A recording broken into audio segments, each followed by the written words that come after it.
ব্রাহ্মণ কে? কে ব্রাহ্মণ? যে মন্ত্র জানে সে ব্রাহ্মণ, না যে মন্ত্র জানে না ব্রহ্মকে জানে সে ব্রাহ্মণ? আগে বোঝা লাগবে যে ব্রাহ্মণ কে। যে অনেক মন্ত্র জানে ও ব্রাহ্মণ নয়, যে এক ব্রহ্মকে জানে সেই ব্রাহ্মণ। পূজা মন্ত্রতে মাইনে রাখে না, পূজা মাইনে রাখে ভক্তিতে, শ্রদ্ধাতে, বিশ্বাসে, ব্রহ্মতে, যে তুমি ব্রহ্মতে কতটুকু বিশ্বাসী। যে ব্রহ্মে বিশ্বাসী তিনি হলেন ব্রাহ্মণ। আর যে অনেক মন্ত্র জানে ও তো পণ্ডিত, ওকে ব্রাহ্মণ বলে না। তাহলে দীনকৃষ্ণ বাবুর মতে যিনি অনেক মন্ত্র জানেন তিনি হলেন পণ্ডিত, আর যিনি ব্রহ্মে বিশ্বাস রাখেন বা ব্রহ্মকে বিশ্বাস করেন তিনিই ব্রাহ্মণ। মন্ত্রতন্ত্রের কোনো ব্যাপার নেই, বিশ্বাস মানে কথা হলো ব্রহ্মে বিশ্বাস। ব্রহ্মে কতটুকু বিশ্বাস আছে বা কতটুকু বিশ্বাস করেন সেটাই হলো মূল বিষয়। এসব কথা শুনে শুধু একটা কথাই আমি বলবো যে স্কুলের ক্লাসের ওই লাস্ট বেঞ্চের যে ছেলেটা, সেই লাস্ট বেঞ্চের ছেলেটাকে যখন স্কুলে ক্লাসের মনিটরের দায়িত্ব দেওয়া হয়, তখন তার মধ্যে যে একটা ওই নির্বোধ উচ্ছ্বাস, এই নির্বোধ উচ্ছ্বাস তার মধ্যে যেটা দেখা যায়, ঠিক সেই একই রকমের নির্বোধ উচ্ছ্বাস আমি এই দীনকৃষ্ণবাবুর আচার আচরণের মধ্যে লক্ষ্য করছি। একদম একই রকম নির্বোধ উচ্ছ্বাস। আসলে উনি ব্রহ্ম কি বা ব্রহ্মের বিষয়টা উনি জানেন না, হ্যাঁ, সেই জন্য তিনি এই কথা বলছেন। ব্রহ্ম কোনো বিশ্বাস বা অবিশ্বাসের বিষয় নয়। ব্রহ্ম হলো উপলব্ধির বিষয়, ব্রহ্ম হলো লাভ করার বিষয়, ব্রহ্ম হলো একজন সাধকের সাধনার শেষ পর্যায়, যখন তিনি ব্রহ্মকে লাভ করছেন। শ্রী রামকৃষ্ণদেব বলেছিলেন যে ব্রহ্ম এমন একটা জিনিস যা কখনো উচ্ছিষ্ট হয় না। অর্থাৎ ব্রহ্মকে যিনি উপলব্ধি করেছেন, যিনি ব্রহ্মকে লাভ করেছেন, তিনিই জানেন যে ব্রহ্ম কি বা ব্রহ্ম কেমন। আর যিনি ব্রহ্মকে লাভ করেছেন তার পক্ষে কোনো ব্যাখ্যা বা বর্ণনাই বলা সম্ভব নয় যে ব্রহ্ম জিনিসটা কি বা ব্রহ্ম কি। একটা গল্প বলেছিলাম কোন একটা পত্র পত্রিকাতে, যে রামকৃষ্ণদেব তিনি তার গুরুদেবকে বলছেন যে তিনি কোনো ব্রহ্মজ্ঞানী সাধককে দেখতে চান, কোনো ব্রহ্মজ্ঞানী সাধুকে দেখতে চান। আর ব্রহ্মজ্ঞানী সাধু তো সংখ্যায় খুবই কম, এখনকার দিনে তো শূন্য হয়তো নেই বললেই চলে। কিন্তু রামকৃষ্ণদেবের সময়ে হয়তো এক আধজন হয়তো ছিলেন। আর তারা তো বুক ফুরিয়ে পরিচয় দেন না যে আমি ব্রহ্মজ্ঞানী সাধু। হ্যাঁ, দীনকৃষ্ণ বাবুর মতন তাদের তো আর ক্যারেক্টার হয় না যে তিনি আত্মপ্রচার করার মতো। তা যাই হোক, তা তার গুরুদেব তাকে একটা মহোৎসবে নিয়ে গিয়েছিলেন, যেখানে সাধু সন্তদের একটা মহোৎসব, যেখানে সাধুদের, শুধুমাত্র সাধুদের সেবার ব্যবস্থা করা হয়েছিল। তা সেই মহোৎসবে বহু সাধু এসেছিলেন।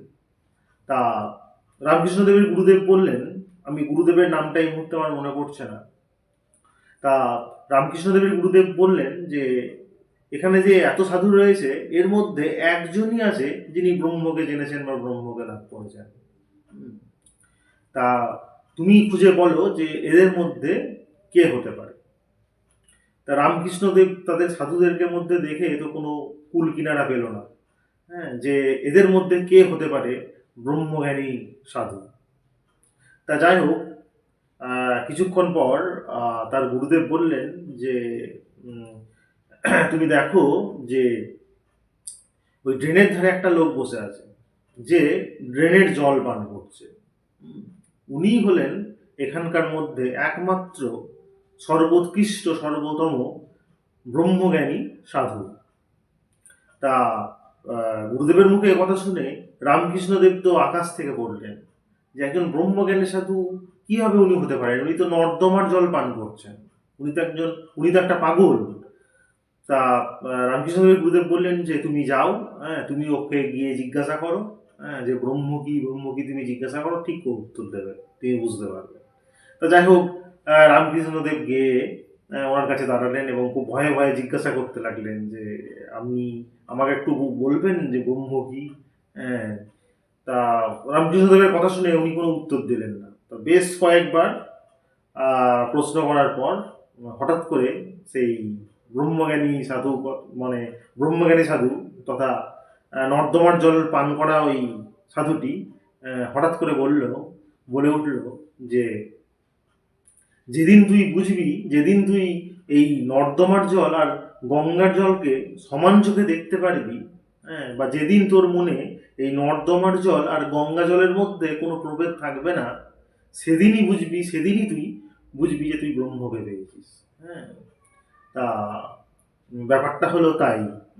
কারণ ব্রহ্ম যিনি লাভ করেন, তিনি সর্বত্র, মানে এই জগতে, হ্যাঁ, মহাজগতে, হ্যাঁ, মানে সর্বত্রই ব্রহ্মের উপস্থিতি তিনি উপলব্ধি করতে পারেন। এই সমস্ত বিশ্ব ব্রহ্মাণ্ডে ব্রহ্মের উপস্থিতিকে তিনি উপলব্ধি করতে পারেন। বেদান্ত সার গ্রন্থে সদানন্দ যোগীন্দ্র তিনি যখন মঙ্গলাচরণে লিখছেন, ব্রহ্মের স্বরূপ লিখছেন মঙ্গলাচরণে প্রথম লাইন যে অখণ্ডম সচ্চিদানন্দম অবাং মনুষ্য গোচরম। ব্রহ্মের বিষয়ে তিনি প্রথমে লিখছেন অখণ্ডম, অর্থাৎ যাকে খণ্ডন করা যায় না, অর্থাৎ ব্রহ্মের অস্তিত্ব মানে এই বিশ্ব ব্রহ্মাণ্ডের সর্বত্র। এমন কোনো অংশ নেই এই বিশ্ব ব্রহ্মাণ্ডের যে অংশে ব্রহ্মের অস্তিত্ব নেই, মানে তাকে কোনো সময় দ্বারা, কোনো স্থান কাল পাত্র দ্বারা ভাগ করা যায় না। অখণ্ডম, তাকে খণ্ডন করা যায় না। সচ্চিদানন্দম, অর্থাৎ ব্রহ্ম সত্য, ব্রহ্ম চৈতন্যময়, ব্রহ্ম আনন্দময়। ব্যাস, এইটুকু বলার পরে তিনি আর কোনো কিছু বলতে পারলেন না। তারপরেই তিনি বললেন অবাং মনুষ্য গোচরম, অর্থাৎ যা বাক্য মনের অতীত, যাকে বাক্য ও মনের দ্বারা বোঝানো সম্ভব নয়।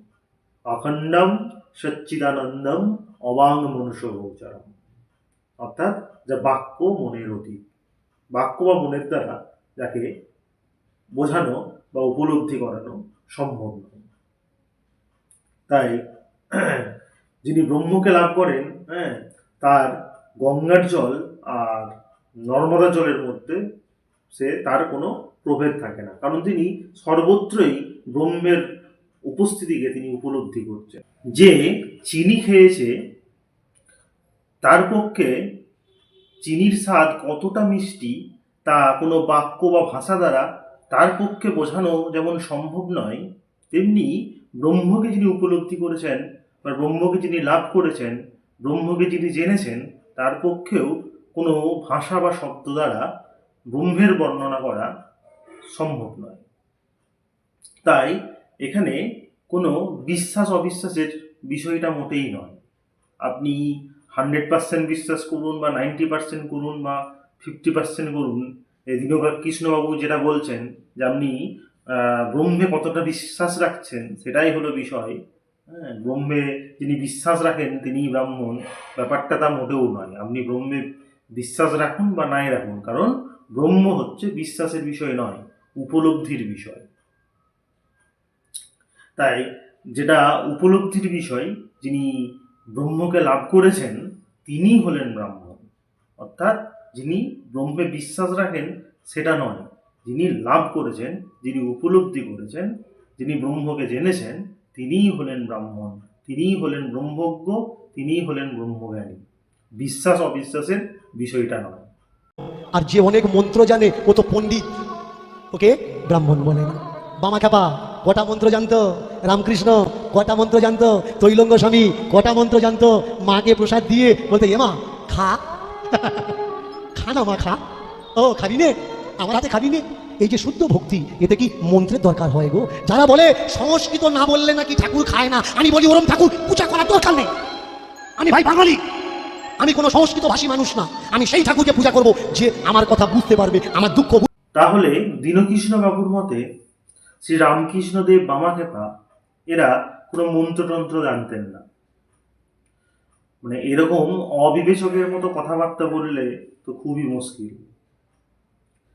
হ্যাঁ, রামকৃষ্ণদেব, বামাখ্যাপা এরা বাৎসল্যভাবে সাধনা করেছিলেন, সেটা ঠিক, আহ, যেটাকে বলা হয় বাৎসল্য ভাব।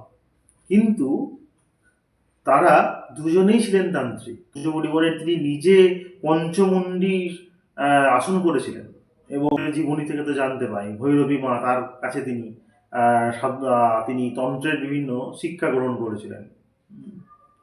আর সাধক বামাক্ষেপার ক্ষেত্রে তিনি যে শ্মশানময় ঘুরে বেড়াতেন এবং তার তন্ত্র সাধনার বিবিধ গল্প তার মানে সারা জীবনীতেই তার পাওয়া যায়।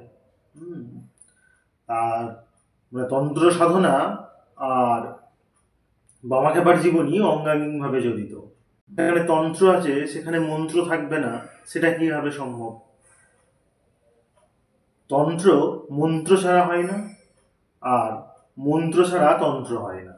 দীনকৃষ্ণ ঠাকুরের একটা ভিডিও দেখছিলাম, যদিও এই ভিডিওটা আর ওপেন করা যাচ্ছে না, এটা প্রাইভেট করে দেওয়া হয়েছে। তা এই ভিডিওতে তিনি মানে অবাক করার মতো একটা কথা বলছেন। তিনি বলছেন যে ভারতবর্ষের নাম ভারতবর্ষ নয়, ভারতবর্ষের যেটা আদি নাম, যে নাম ছিল সেটা ছিল জম্বুদ্বীপ। তা এই কথা শুনে আমার মনে হলো যে যিনি কথায় কথায় বলেন যে একটু বই পড়ে আসতে হয়, একটু বই পড়ে আসতে হয়, পড়াশুনো করতে হয়, তা নিজের পড়াশুনোর একই অবস্থা। জম্বুদ্বীপ, হ্যাঁ জম্বুদ্বীপ ছিল, কিন্তু জম্বুদ্বীপ ভারতবর্ষের নাম জম্বুদ্বীপ ছিল না। দ্বীপ এখনকার যেটা আমাদের মহাদেশের ধারণা, মহাদেশের কনসেপ্ট, হ্যাঁ যেমন এশিয়া মহাদেশ, তা দ্বীপ ছিল আগে মহাদেশের কনসেপ্ট। যেমন আপনার যেটা 7টা মহাদেশ, আগে ছিল 7টা দ্বীপ। তা এই 7টা দ্বীপের মধ্যে ছিল যেমন শাক, পুষ্কর, কুশ, জম্বু, পক্ষ, সামলি, এই 7টা দ্বীপ। এই 7টা দ্বীপের মধ্যে একটা দ্বীপ হচ্ছে জম্বু। আর সেই দ্বীপ অর্থাৎ মহাদেশ গঠিত হচ্ছে কতকগুলি বর্ষ নিয়ে। বর্ষ কথার অর্থ হলো দেশ। তাই এই জম্বুদ্বীপ 9টি বর্ষ নিয়ে গঠিত ছিল। কি কি না, সেই 9টি বর্ষ হলো কেতুমাল বর্ষ, কিমপুরুষ বর্ষ, উত্তর পুরু বর্ষ, হরিবর্ষ, হিরণ্ময় বর্ষ, রৌম্যক বর্ষ, ইলাবৃত বর্ষ, ভাদ্রস্য বর্ষ আর ভারতবর্ষ। তাই ভারতবর্ষ ছিল জম্বুদ্বীপের অন্তর্গত একটি বর্ষ। যেমন বাকি 8টা বর্ষ, তেমনি ভারতবর্ষ একটা বর্ষ অর্থাৎ দেশ। জাপানিরা ভারতবর্ষকে সম্ভবত তানজিকু বলতো, আবার ভারতবর্ষকে নাভিবর্ষ বলা হলো। অর্থাৎ এই দেশটি পৃথিবীর মধ্যভাগে অবস্থিত, তাই একে নাভিবর্ষ বলা হতো। আর ভারত নামের উল্লেখ পাওয়া যায় প্রাচীন বিষ্ণু পুরাণে। তা সেখানে বলা হচ্ছে উত্তরম যৎ সমুদ্রস্য হিমাদ্রৈশ্চ দক্ষিণাম বর্ষম তদ ভারত নাম ভারতী যত্র সন্ততিহি। অর্থাৎ উত্তরে যার সমুদ্র, দক্ষিণে হচ্ছে পর্বত, বর্ষম তদ ভারত নাম, যে জায়গাটার নাম হচ্ছে ভারত, এবং ভারতী যত্র সন্ততিহি, এবং সেখানে যারা বসবাস করে তারা হচ্ছে ভারতের সন্তান সন্ততি।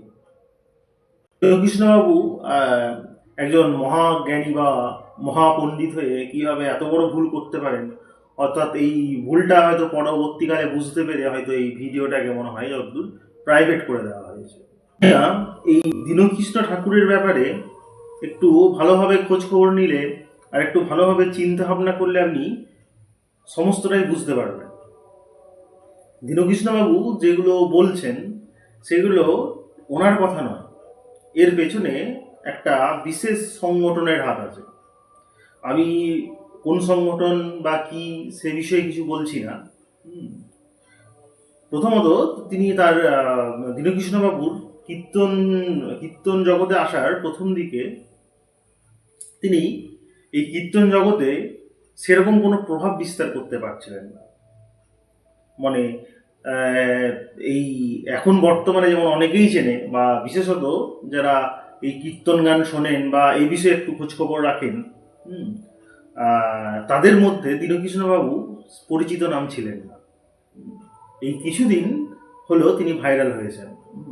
যেমন লোকে কৃষ্ণ গুণগান করে ভাইরাল হয় কীর্তন জগতে, হ্যাঁ, তা দীনকৃষ্ণবাবু ভাইরাল হয়েছেন কৃষ্ণ নিন্দা করে, হিন্দু ধর্মের নিন্দা করে। তা দীনকৃষ্ণবাবু যখন এই কীর্তনের জগতে হুল ফোটাতে পারছিলেন না, গতানুগতিক তার জীবন কাটছিল, সেই সময় তিনি একটি বিশেষ সংগঠনের প্রভাবে আসেন এবং তিনি খুব সহজেই প্রভাবিত হয়ে পড়েন। কারণ হচ্ছে যে তার নিজস্ব বিচার বুদ্ধি, হ্যাঁ, বা তার কথাবার্তা শুনেই মনে হয় তিনি যেভাবে চিৎকার চেঁচামেচি কীর্তনের আসলে যে ভাষায় কথা বলেন, সেটা কোনো একটা মানে সভ্য লোকের ভাষা হতে পারে না। এই যে দীনকৃষ্ণবাবু বলছেন, হ্যাঁ, এগুলো ওনার কোশ্চেন নয়, এগুলো ওনাকে বলা হয়েছে, এবং উনিও সেই কথার দ্বারাও প্রভাবিত হয়েছেন। এবং তারপর মানে ব্যাপারটা ছিল যে যদি কোনো সাধারণ লোক যদি ইউটিউবে এসে হিন্দু ধর্মের সমালোচনা করে বা হিন্দু ধর্ম নিয়ে কোনো কথাবার্তা বলে, তাহলে সেটা সাধারণ মানুষ বিশেষভাবে পাত্তা দেবে না। কিন্তু যদি কোনো তিলকধারী লোক গলায় মালা পরে তারপর আবার কীর্তনের আসরে, হরিবাসরে যদি এরকম ধরনের কথাবার্তাগুলো বলে, তাহলে অবশ্যই সেটা একটা চমকপ্রদ কথা হবে এবং সেটা বেশি আকর্ষণীয় হবে, এবং হলেও তাই। আর আপনি দেখবেন যে দীনকৃষ্ণবাবুর যে ভাইরাল হচ্ছে যে সমস্ত ভিডিওগুলি, সেগুলো দেখবেন বিভিন্ন রকম ইউটিউব চ্যানেল করে তার ওই ভিডিওগুলি ভাইরাল করছে। এবং তাদের ইউটিউব চ্যানেলগুলি বা ফেসবুকের পেজগুলি দেখলেই আপনি বুঝতে পারবেন যে তারা একটা সংগঠনের লোক। সেই সংগঠন থেকে দীনকৃষ্ণবাবুকে ফ্রন্টে রেখে এই বিষয়টা করা হচ্ছে। দীনকৃষ্ণবাবু ফ্রন্টে আছেন, কিন্তু ফ্রন্টের ব্যাকে আছে একটা সংগঠনের বেশ কিছু লোক, যারা দীনকৃষ্ণবাবুকে এইভাবে পরিচালিত করছেন। তিনি আদৌ শাস্ত্র ঘাটেননি বা আদৌ তিনি শাস্ত্র ঘাটেন না। তাকে যে সমস্ত প্রশ্নগুলো তুলে দেওয়া হয়, তিনি কীর্তনের আসরে, সেগুলি তিনি বলেন। বলছে আপনি কি ঈশ্বর মানেন না? হ্যাঁ মানি। তবে আপনি যে ঈশ্বরকে মানেন সেই ঈশ্বরকে আমি মানি না। আমি সেই ঈশ্বরকে মানি যে ঈশ্বর মানুষের সুখে দুঃখে পাশে এসে দাঁড়ায়, মানুষ কাঁদলে এসে চোখের জল মুছিয়ে দেয়। আমি সেই ঈশ্বরকে মানি না যাকে জন্ম জন্মান্তর ডেকে নাকি পাওয়া যায় না। দীনকৃষ্ণবাবুর মতে তাহলে ঈশ্বর দুরকম। কিরকম না, সহজলভ্য ঈশ্বর আর দুর্লভ্য ঈশ্বর। সহজলভ্য ঈশ্বর যেটা দীনকৃষ্ণবাবু মানেন, অর্থাৎ যে ঈশ্বর সুখে দুঃখে মানুষের পাশে এসে দাঁড়ায়, ডাকলে সাড়া দেয়, কাঁদলে চোখের জল মুছিয়ে দেয়। আর দুর্লভ্য ঈশ্বর যেটা বেশিরভাগ সাধারণ মানুষ মেনে চলে, যে ঈশ্বরকে নাকি মানে ডেকেও জন্ম জন্মান্তরেও তার সাড়া পাওয়া যায় না।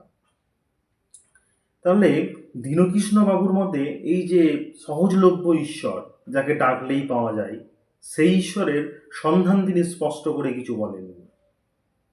তবে অনুমান করা যায় তিনি হয়তো সেই ঈশ্বর বলতে নরনারায়ণ, অর্থাৎ নরের মধ্যে নারায়ণের অস্তিত্বকেই তিনি বুঝিয়েছেন, অর্থাৎ মানুষের সেবা করা, শিবজ্ঞানে জীব সেবার কথা বলেছেন। কিন্তু এখানে এই দীনকৃষ্ণবাবুর জীবনযাত্রায় বা তার কর্মকাণ্ডের মধ্যে কোনো রকম জীব সেবা বা মানুষের পাশে এসে দাঁড়ানো বা অসহায়কে কোনো সাহায্য সহযোগিতা করা, সেরকম একটাও দৃষ্টান্ত আপনি পাবেন না।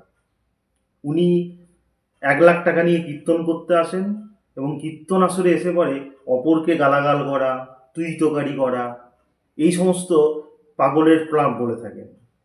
কিন্তু তিনি যে এই নরনারায়ণ সেবার কথা বলছেন, জীবরূপী শিবের কথা বলছেন, সেরকম কোনো দৃষ্টান্ত তার জীবনযাত্রায় পাওয়া যায় না। দান পেটি করে রেখেছে, বললে দান দাও। আমি জিজ্ঞাসা করছি দান দিলে কি হবে? বললে পরজন্মে তুমি স্বর্গে ঠাঁই পাবে।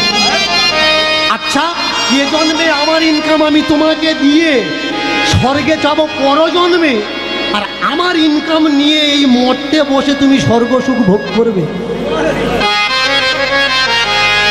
এ কিরকম যুক্তি সিদ্ধান্ত? এই দীনকৃষ্ণবাবু ব্রাহ্মণদের গালিগালাজ করেন। ব্রাহ্মণরা মানে ধর্মকে কেন্দ্র করে তারা ব্যবসা শুরু করেছে। এই যে সমস্ত মন্দির বা বিভিন্ন পূজা পদ্ধতি, এই সমস্তগুলো হচ্ছে তাদের অর্থ উপার্জনের একটা পন্থা। তা দীনকৃষ্ণবাবু যেগুলো বলছেন এগুলো অনেকাংশে ঠিক, কিন্তু তিনি নিজে কি করছেন, সেটা একবার দেখা যাক। তিনি কতটা নিঃস্বার্থভাবে তিনি সমাজ সংস্কারে নেমেছেন সেটা একবার দেখা যাক। 10 টাকা দিলে কখনো দীনকৃষ্ণ ঠাকুরকে আনা যাবে না। 50, 100, 200, 500 দিলে দীনকৃষ্ণ ঠাকুরকে আনা যাবে না। অনেক টাকা লাগে।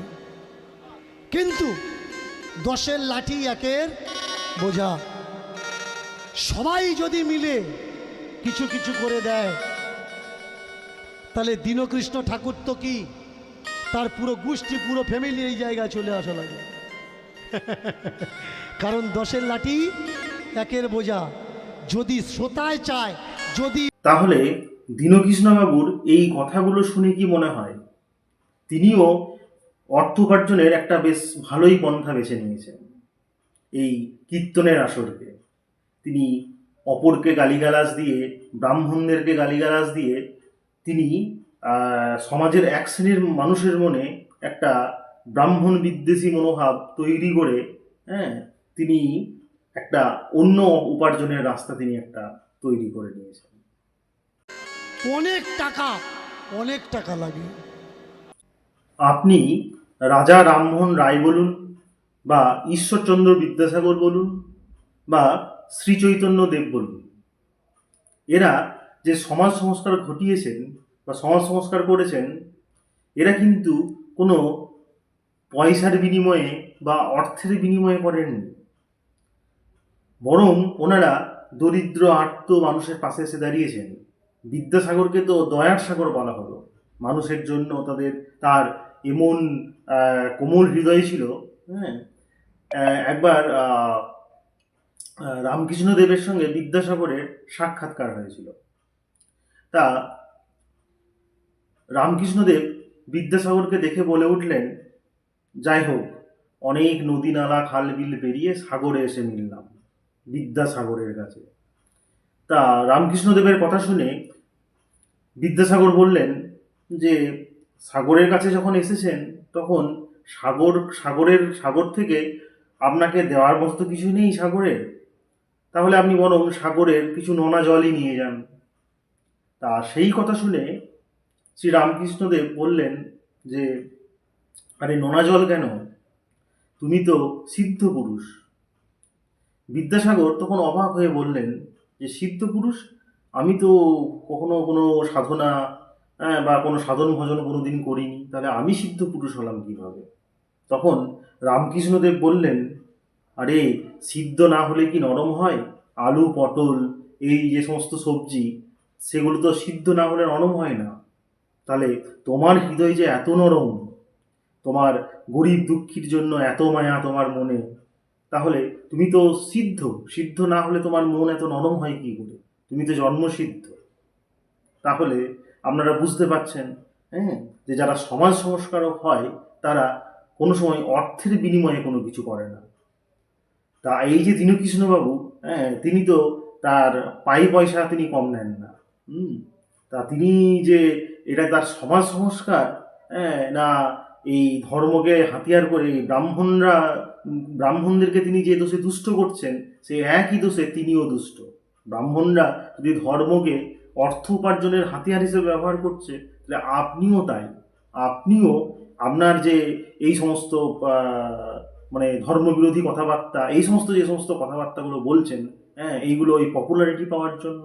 কারণ আপনার তো তাল জ্ঞান, মাত্রা জ্ঞান, বা ভালো কণ্ঠ, বা ধর্মশাস্ত্র সম্পর্কে ভালো জ্ঞান কোনোটাই নাই, এবং আপনার যে জ্ঞান কতদূর সেটাও আমি প্রমাণ করে দেবো।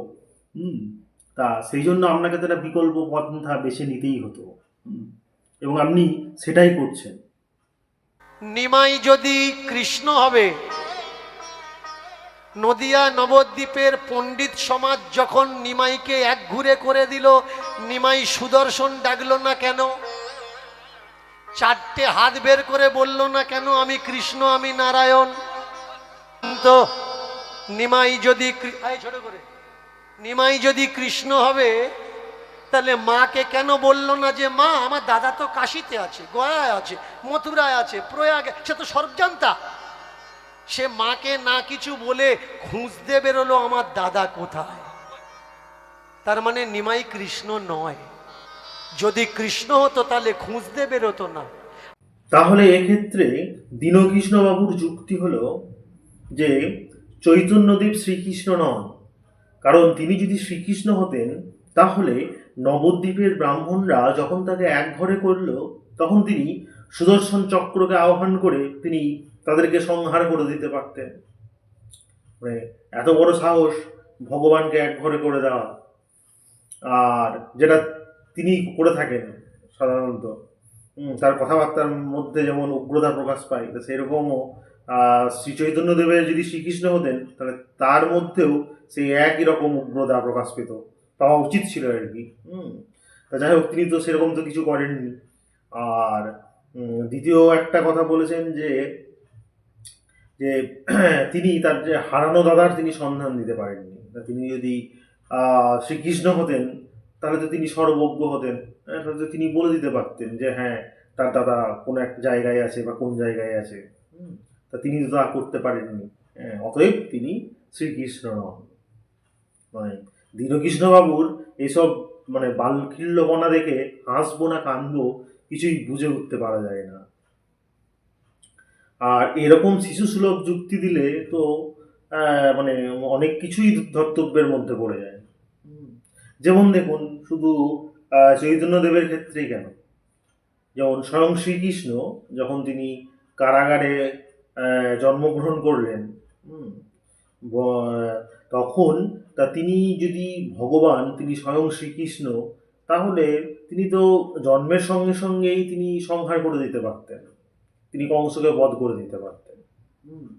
বা ধরুন মহাভারতের যুদ্ধ, মহাভারতের এই 18 দিনের যুদ্ধ তিনি তো একদিনেই শেষ করে দিতে পারতেন, বা তিনি না ঘটতেই পারতেন, কারণ তিনি তো ভগবান, তিনি তো সর্বশক্তিমান। তাহলে তিনি কেন 18 দিন ধরে যুদ্ধতে সেখানে তিনি অস্ত্র ধারণ করলেন না, সারথি হিসাবে রইলেন? তাহলে এত সব করার কোনো কিছু দরকার ছিল না। তা দীনকৃষ্ণবাবুর এইসব যুক্তি, মানে শিশু সুলভ যুক্তি শুনে মানে যুক্তি বড় বড় যুক্তিবাদীদেরও হাসি পেয়ে যাবে। আবার আপনি দেখুন, যেমন শ্রীরামকৃষ্ণদেবের কথাই আমি বলি।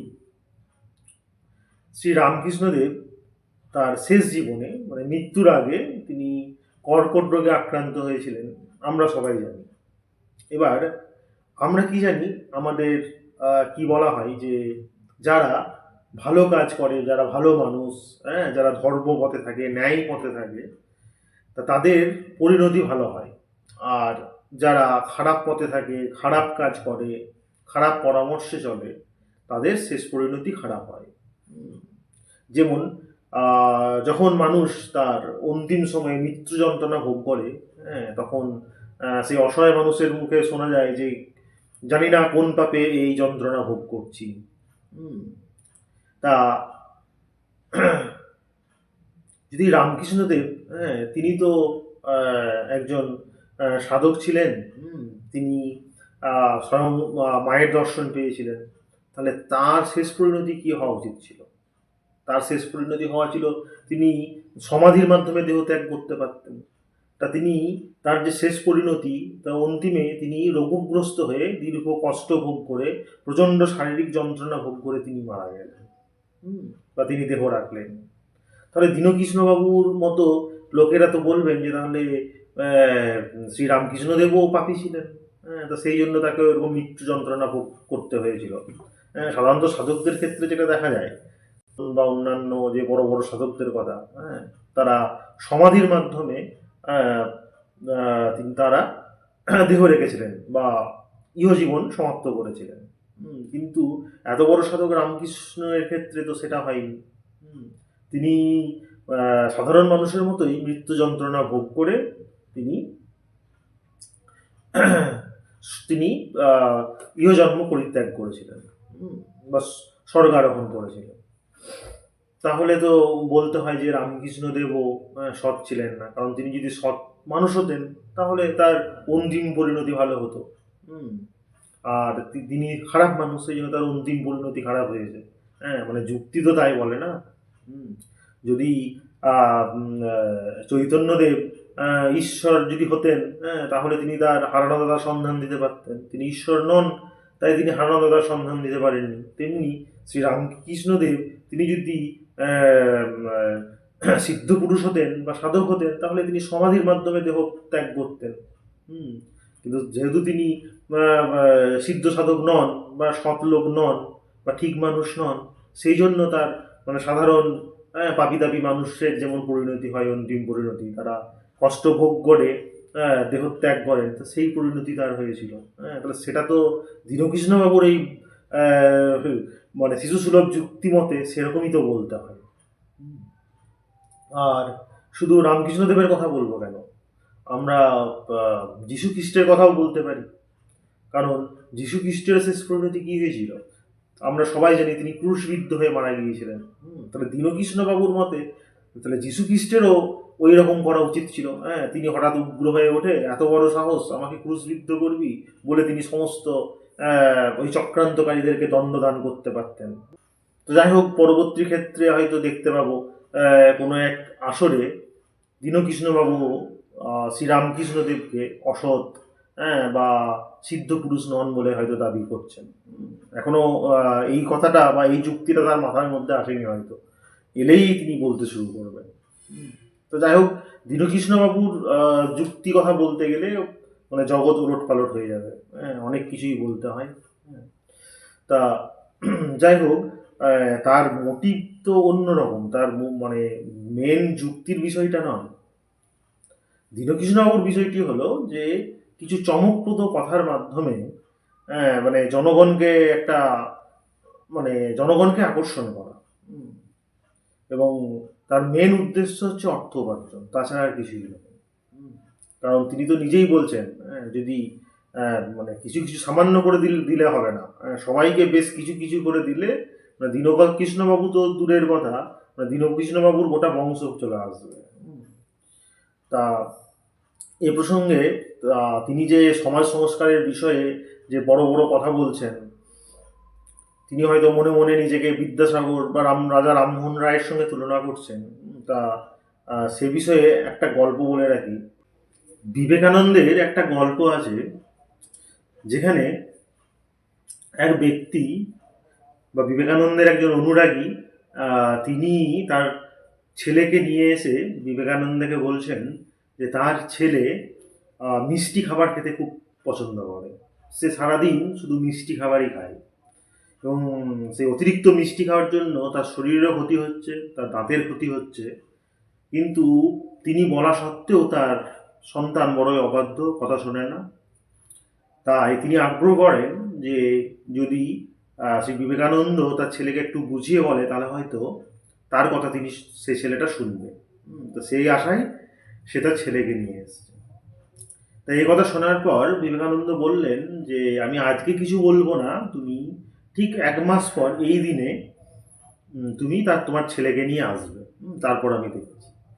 এই কথা বলে তারপর সেই অনুরাগী বা সেই লোকটি তিনি চলে গেলেন তার ছেলেকে নিয়ে। তারপর ঠিক 1 মাস পর একদিন তার ছেলেকে নিয়ে এসে আবার হাজির হলেন। তাকে দেখেই বিবেকানন্দ মনে পড়লো সে কথা, তিনি তাকে ডাকলেন, ডেকে পরে তার ছেলেটিকে তার পাশে বসিয়ে ভালো করে বোঝালেন যে অতিরিক্ত মিষ্টি খাওয়া ঠিক নয়, বেশি মিষ্টি খাবার খেলে কি কি অসুবিধা হতে পারে তা ভালো করে বুঝিয়ে, এবং ছেলেটিও রাজি হলো যে সে আর বেশি মিষ্টি খাবে না, এই বলে ছেড়ে দিলেন। তা তারপর ওই ছেলেটির বাবার একটু সন্দেহ হলো। তিনি বিবেকানন্দকে বললেন যে সবই ঠিক আছে, আপনি বললেন, ভালো, খুবই ভালো হলো, যদি ও ওর স্বভাব পরিবর্তন করে। তা কিন্তু একটা জিনিস বুঝলাম না, যে আপনি যে ওকে এই উপদেশটা দিলেন সেটা তো আমি প্রথম দিন নিয়ে এসেছিলাম, সেদিনেই আপনি ওকে বলতে পারতেন, তাহলে সেদিনেই কাজ হয়ে যেত। তা আপনি আমাকে এই কথাটার জন্য 1 মাস পরে আসতে বললেন, এই ব্যাপারটা আমি বুঝতে পারলাম না, বা আমার বোধগম্য হলো না। তা লোকটির কথা শুনে বিবেকানন্দ বললেন যে দেখো, তুমি যখন 1 মাস আগে যখন নিয়ে এসেছিলে, তা তখন আমি নিজেই খুব মিষ্টি খেতাম। আমি নিজে খুব মিষ্টি পছন্দ করি, আমি নিজেই প্রচুর মিষ্টি খেতাম। তা আমি নিজে বেশি মিষ্টি খাবার খেয়ে আমি কি করে অপরকে বলবো যে তুমি মিষ্টি খেও না? মানে আপনি আচারী ধর্ম পরেরে শেখায়। তা আমি 1 মাস পরে আসতে বললাম, তাই এই 1 মাস আমি কোনো মিষ্টি দ্রব্য বা মিষ্টি জাতীয় দ্রব্য আমি খাইনি। 1 মাস আমি কঠোরভাবে পালন করেছি, আমি মিষ্টি খাইনি। এবং তারপরে আমি তোমার ছেলেকে উপদেশ দিলাম, অর্থাৎ আপনি আচরি ধর্ম পরের শেখায়। আগে নিজেকে সেটা পালন করতে হয়, তা তারপর উপদেশ দেওয়া যায়। তা এই কথাটি মানে দীনকৃষ্ণবাবুকে বোঝার দরকার। আগে তার মানে তার যে রুট ল্যাঙ্গুয়েজ, তার কথা বলার যে ভঙ্গিমা, মানে কীর্তনের যে ভঙ্গিমা ঝগড়া করার মতো, বা মারামারি করার মতো, তা একজন সমাজ সংস্কারক হলে পরে তাকে সমাজের সিংহভাগ মানুষের কাছে গ্রহণযোগ্য হতে হয়। তা তার যা বডি ল্যাঙ্গুয়েজ, তিনি তো মানে শিক্ষিত সমাজও তাকে গ্রহণ করবেই না, তার যা যুক্তি। তা সেই জন্য সমাজ সংস্কার হতে গেলে তাকে সেই লেভেলের সেই পর্যায়ে যেতে হবে। ধান্দাবাজি করে কখনোই সমাজ সংস্কারক হওয়া যায় না।